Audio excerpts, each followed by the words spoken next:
Hi, little change of pace. It's me interviewing Farnoosh Torabi because Farnoosh knows more, I think, about the 20s and 30s, and she wrote a great book about it. Okay, Farnoosh. Yes. In your book, do you probably did, no one saw this coming, but you do talk about what it's like to have to scrimp and save. Can you talk about what if you were to do, get in the heads of the people that you write about, because you had a lot of great people you write about, what would they be thinking right now? Well, they're watching the headlines, they're watching CNBC, they're watching us, and they're thinking, how does this apply to me? Right. And what I've been encouraging them to realize is that the stock market is the least of your concerns right now. What you need to be concerned about is building up your cash, making sure you have insurance, making sure that you have the confidence to pay down those credit cards, and really just now's an opportunity, I think, for you. You have the least to lose and the most to gain. Think about it when you're back in your 20s. Chances are you weren't tied down. You didn't have a lot of financial obligations. Sure, you might have some student loans. You've got a little bit of credit card debt, hopefully not too much. But what you need to do right now is think about how you can get more control over your life.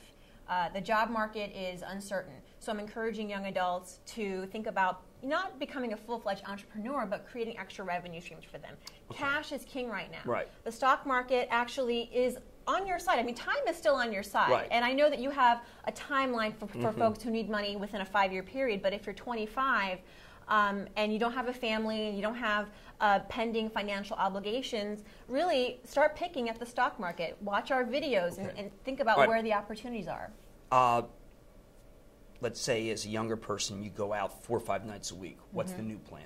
The new plan is you pregame at home. You know what? Saving yourself one night a week from going out, that's at least $50, okay? There is no shame right now in congregating with your friends, renting a movie, and staying at home. There is no shame in that. The people out there that are getting bottle service, that are going to the bars, that are ordering the prefixes at the fancy restaurants, they're kind of not getting it, and I don't feel bad for them anymore.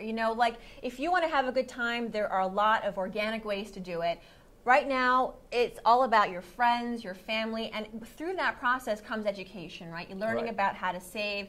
I don't think we're going to come out the same after this time period. I think that what we're going to learn is that prudence is good, but still have a good time. There's no shame in going back and living home with mom and dad after college if you need to.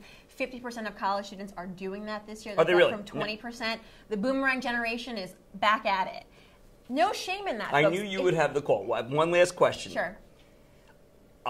If you have an excellent time frame, a long-term time frame, don't need the money, would one of the things I keep hearing people say is that, well, I got to pay down my student loan. Isn't that the last thing you should be paying down? Absolutely. What you need to be most concerned about with regards to your student loan is that it is under control, that you've got it at the lowest possible interest rate, you've consolidated it, and that it's managed, that you're paying at least the minimum every month. So you would, rather than try to pay that down and be worried about it, take the money that you would normally be thinking that I want to pay it down with, invest it where? Invest it in the companies like we talk about, well, in real estate. Right. I would say real estate. Invest it in yourself. Okay. If there's a business idea that you have, if you want to start something online, think about your long-term, as you said, student loan debt. It's the bottom of the totem pole. The only reason I mention this is because time and again I hear that, well, I can't do anything right now with my money because of my student loan debt. No, that's a cop-out. Okay, absolutely not. You've got I far more opportunity. I knew you'd have the answers, and I want to encourage everyone to listen to Farnoosh, because remember, I'm 53,